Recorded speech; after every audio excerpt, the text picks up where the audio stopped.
पश्चिम बंगाल के राज्यपाल श्री आनंद बोस जी,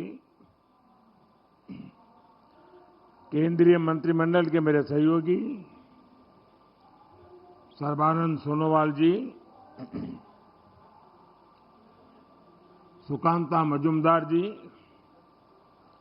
शांतनु ठाकुर जी, संसद में मेरे साथी सौमिक भट्टाचार्य जी,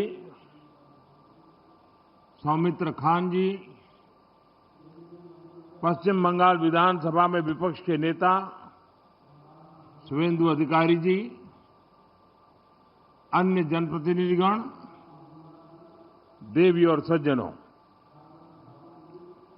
कल मैं मालदा में था और आज यहां हुगली में आप सभी के बीच आने का सौभाग्य मिला है। विकसित भारत के लिए पूर्वी भारत का विकास,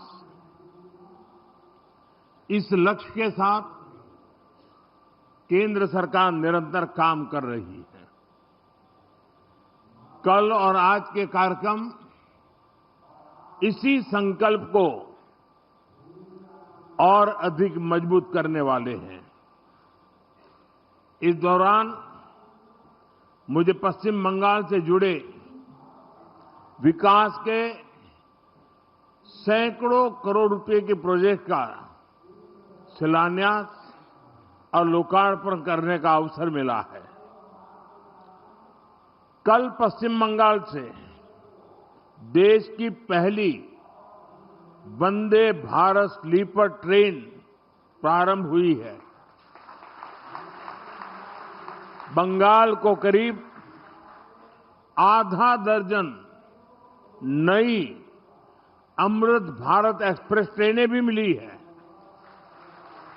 आज 3 और अमृत भारत एक्सप्रेस ट्रेनें शुरू हुई हैं।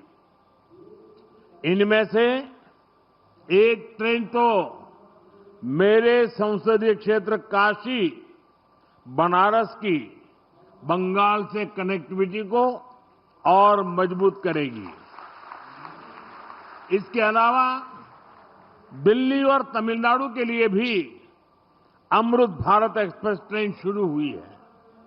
यानी पश्चिम बंगाल की रेल कनेक्टिविटी के लिए बीते 24 घंटे अभूतपूर्व रहे हैं। शायद गत 100 साल में 24 घंटे में इतना काम नहीं हुआ होगा। साथियों, बंगाल में वाटरवेज के लिए अनेक संभावनाएं हैं। केंद्र सरकार इस पर भी काम कर रही है। या पोर्ट लेड डेवलपमेंट के लिए जरूरी इंफ्रास्ट्रक्चर बनाने में भी मदद दी जा रही है। थोड़ी देर पहले पोर्ट और नदी जलमार्ग से जुड़े प्रोजेक्ट का शिलान्यास और उद्घाटन हुआ है। ये पश्चिम बंगाल के विकास, भारत के विकास के लिए बहुत महत्वपूर्ण है। ये वो पिलर है जिनके ऊपर पश्चिम बंगाल को मैन्युफैक्चरिंग, ट्रेड और लॉजिस्टिक का एक बड़ा हब बनाया जा सकता है। मैं आप सभी को इन प्रोजेक्ट्स के लिए बहुत बहुत बधाई देता हूं। साथियों, जितना हम पोर्ट और उससे जुड़े इकोसिस्टम पर बल देंगे, उतना ही अधिक रोजगार यहां पैदा होगा। केंद्र सरकार द्वारा बीते 11 वर्षों में श्यामा प्रसाद मुखर्जी पोर्ट की कैपेसिटी एक्सपेंशन पर बहुत बड़ा निवेश किया गया है।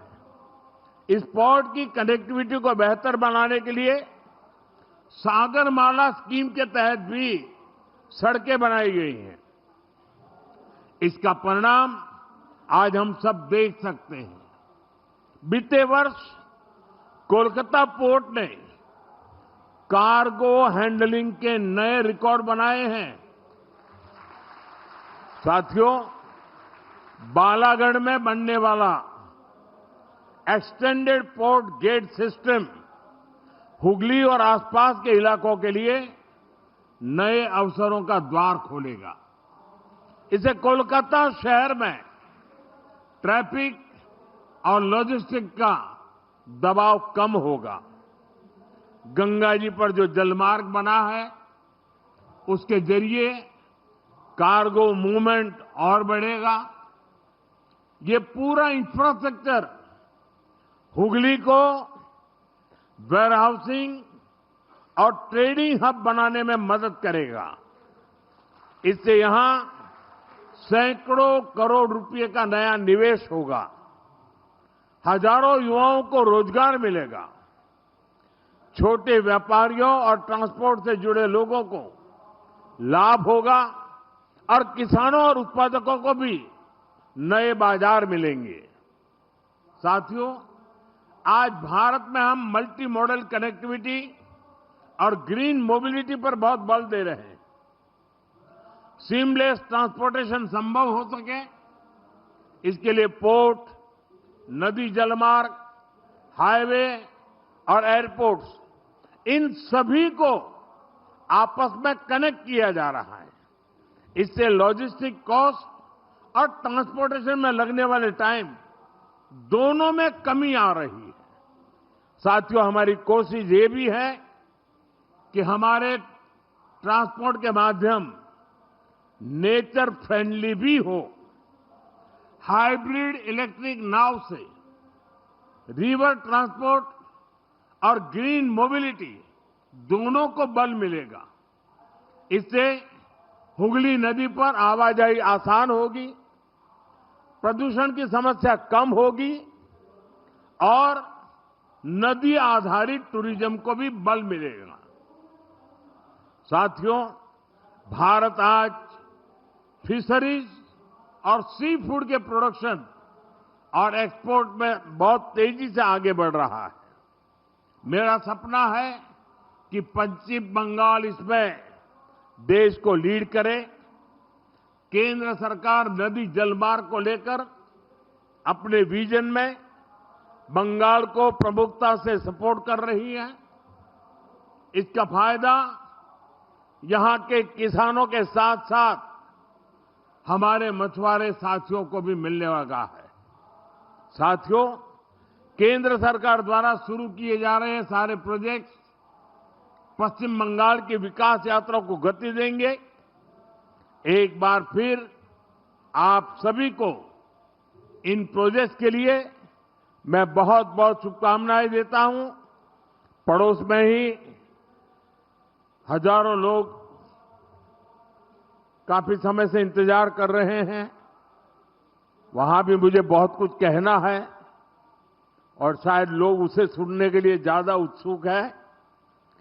जरा खुलकर बातें वहां करूंगा और इसलिए यहां मैं मेरी वाणी को विराम देता हूं और मैं अगली सभा के लिए आप सबकी इजाजत लेकर के निकल रहा हूं। बहुत बहुत धन्यवाद।